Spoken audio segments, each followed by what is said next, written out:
বাংলাদেশ ভারতের ম্যাচ শেষে বাংলাদেশকে নিয়ে চরম অপমান ও কটাক্ষ করে একই বললেন ভারতের সাবেক ক্রিকেটার বীরেন্দ্র সেহবাগ। বিস্তারিত জানুন পুরো ভিডিওতে। চ্যাম্পিয়ন্স ট্রফিতে বাংলাদেশকে অনেকটা হেসে খেলেই হারিয়েছে ভারত। ব্যাটিং বা বোলিং কোনো বিভাগেই সেভাবে আধিপত্য দেখাতে পারেনি নাজমুল হোসেন শান্তরা।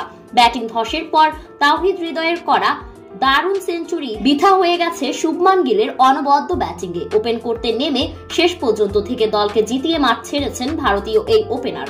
তবে সাম্প্রতিক সময়ে ভারত পাকিস্তানের পর ভারত বাংলাদেশ লড়াইকে আলাদাভাবে গুরুত্ব দেওয়া হয়ে থাকে। দুই দলের মুখোমুখি লড়াইয়ে উত্তেজনার কোনো কমতি থাকে না। 20 ফেব্রুয়ারি বৃহস্পতিবার ম্যাচ শেষে এক অনুষ্ঠানে ভারতের সাবেক ব্যাটার বীরেন্দ্র সেহবাগ বাংলাদেশকে কটাক্ষ করে বলেন, আমার মনে হয় না কেউ ভয় পেয়েছিল। এটা বাংলাদেশ। তোমরা এত প্রশংসা করেছো, জানি না তোমরা আমার ভেতর এমন ভয় ধরিয়ে দিচ্ছ যে আমরা না জানি কার সঙ্গে খেলেছি। বাংলাদেশের বিপক্ষে খেলতেও এত ভয় লাগতো না যতটা তোমরা এখানে বসিয়ে ভয় ধরিয়ে দিচ্ছ। এটা বাংলাদেশ, অস্ট্রেলিয়া কিংবা পাকিস্তান নয় যে খানিকটা সংশয়ে থাকতে হবে। আমার মনে হয় না কোনো সমর্থকের মনের মাঝে 1% সংশয় ছিল। আমি এটা মানি না। বাংলাদেশের জন্য তো কুলদীপ যাদবই যথেষ্ট ছিল।